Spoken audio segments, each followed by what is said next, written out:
Halo pemirsa GPR TV dari Sabang sampai Merauke, dari Miangas hingga Pulau Rote. Bertemu kembali dengan saya Anggria Ratri dalam program Kominfo Newsroom.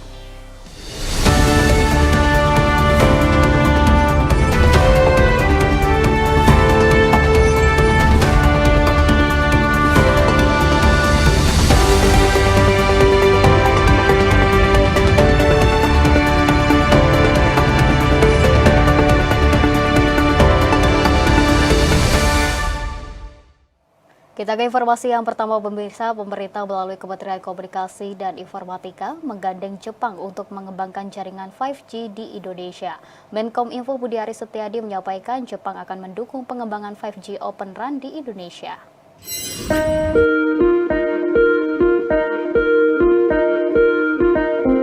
Dalam keterangannya terkait kunjungan Duta Besar Jepang untuk Indonesia Masaki Yasushi di kantor Kementerian Kominfo Jakarta, Menteri Komunikasi dan Informatika Budi Aris Setiadi menyambut baik minat pemerintah Jepang mengembangkan 5G Open Radio Access Network di Indonesia. Budi Aris mengungkapkan saat ini pemerintah Indonesia tengah menyusun rencana induk atau master plan pembangunan infrastruktur 5G. Oleh karena itu, pemerintah membuka masukan dan saran dari negara-negara yang sudah lebih dulu mengaplikasikan teknologi 5G seperti Jepang. Open RAN merupakan teknologi yang memungkinkan efisiensi pembangunan jaringan telekomunikasi seluler di Indonesia. Dengan implementasi Open RAN, Kementerian Kominfo mengharapkan biaya layanan telekomunikasi akan lebih efisien karena meningkatkan persaingan dan mengurangi monopoli vendor perangkat 5G. Saat ini Kementerian Kominfo tengah melaksanakan feasibility studi implementasi Open RAN dalam kurun waktu 1 tahun yang terbagi menjadi 14 milestone. Studi itu melibatkan penyelenggara layanan telekomunikasi atau operator seluler dalam pilot project yang akan berlangsung di 2 lokasi yang ditentukan.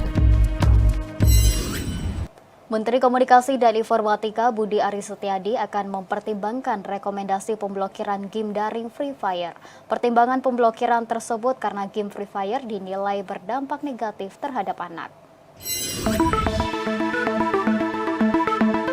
Kementerian Komunikasi dan Informatika Republik Indonesia akan mengkaji dan mempertimbangkan rekomendasi saran KPAI dan Kemen PPPA untuk memblokir game Free Fire yang dinilai berpotensi menimbulkan dampak buruk bagi anak-anak. Berdasarkan Peraturan Menteri Komunikasi dan Informatika Permenkominfo Nomor 2 Tahun 2024 tentang klasifikasi game yang mengandung kekerasan dapat diblokir jika tidak sesuai. Sesuai regulasi yang berlaku, Kemenkominfo berwenang untuk melakukan pemblokiran terhadap suatu game jika menayangkan atau mengandung muatan yang dilarang oleh perundang-undangan. Di sisi lain, Menteri Komunikasi dan Informatika Budi Aris Setiadi menekankan pentingnya penerapan aturan batasan usia dalam mengakses game dan konten daring, serta peran orang tua dalam memantau anak-anak mengakses game dan konten daring. Pokoknya gini loh, kan sama seperti konten-konten itu kan harus ada ratingnya. Termasuk film, kayak ada film kan ada ratingnya. Film semua umur 13, 17 ya kan. Game juga begitu. Game kan harus ada ratingnya juga. Sementara itu, Kementerian Pemberdayaan Perempuan dan Perlindungan Anak sedang menggodok regulasi yang bertujuan untuk melindungi anak dari pengaruh negatif ranah digital. Deputi Bidang Perlindungan Khusus Anak Kementerian Pemberdayaan Perempuan dan Perlindungan Anak PPPA, Nahar mengatakan, game-game yang mengandung kekerasan seperti Free Fire akan dikaji kesesuaiannya dengan regulasi dan pendistribusiannya diawasi secara ketat. Kita beralih ke informasi lainnya pemirsa, Menteri Perdagangan Zulkifli Hasan mengimbau masyarakat untuk tidak perlu mengkhawatirkan dampak dari gejolak nilai rupiah terhadap dolar. Hal tersebut diungkapkan Mendak dikarenakan Indonesia memiliki cadangan devisa yang cukup kuat.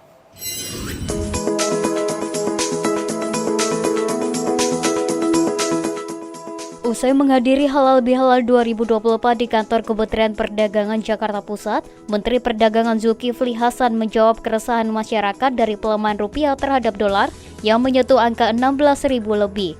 Mendak menegaskan masyarakat untuk tidak panik sebab cadangan devisa Indonesia cukup kuat. Mendak menilai Bank Indonesia akan melakukan langkah tepat antisipasi pelemahan nilai tukar rupiah agar tidak jatuh lebih dalam lagi. Dibutuhkan kebijakan tepat sasaran agar tidak merugikan eksportir dan importir.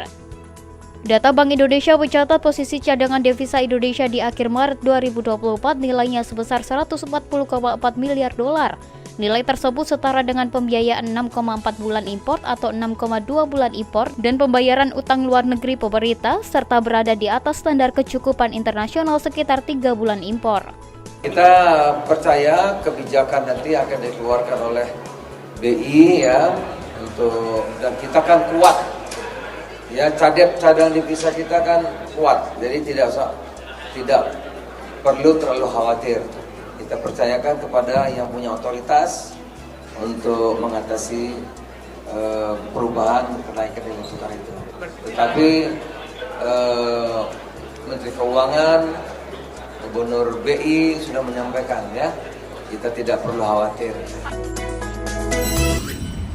Pemirsa, pemerintah telah menetapkan percepatan penurunan stunting menjadi prioritas utama dalam agenda pembangunan nasional. Wapres Ma'ruf Amin meminta berbagai pihak terkait untuk mengidentifikasi faktor penghambat percepatan penurunan angka stunting.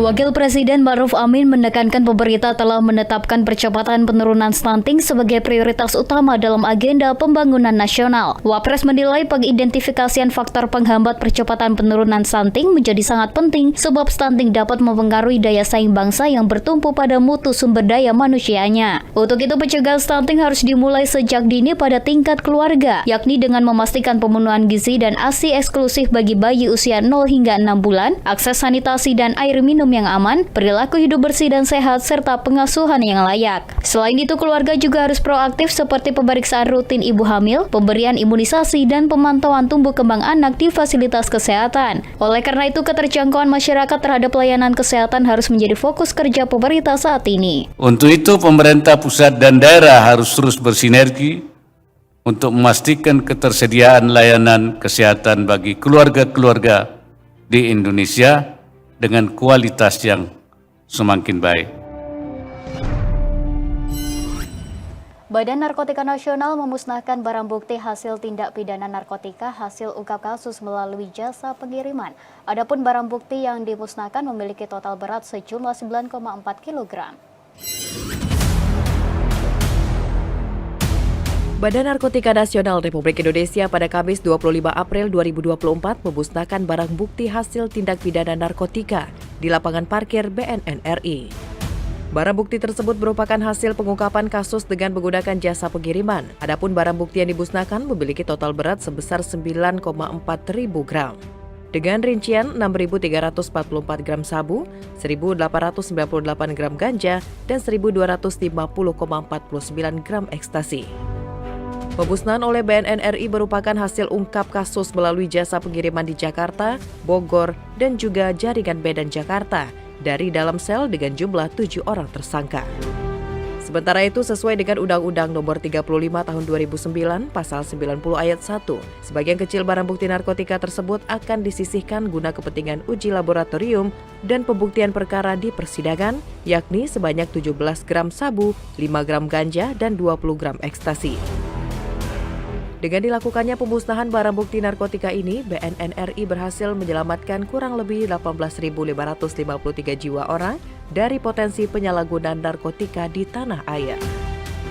Pada pagi hari ini, BNN akan memusnahkan barang bukti berupa 6.344 gram sabu, 1.898 gram ganja, dan 1.250,49 gram ekstasi, atau kalau dihitung jumlah sebanyak 4.386 butir. Ini berasal dari pengungkapan kasus 4 LKN yang melibatkan 7 orang tersangka. Di antaranya merupakan hasil kasus yang berkaitan dengan jasa pengiriman di Jakarta, Bogor, dan juga keterlibatan jaringan Medan, Jakarta. Pemirsa, sejumlah informasi akan kami hadirkan setelah jeda pariwara berikut ini. Tetaplah bersama kami.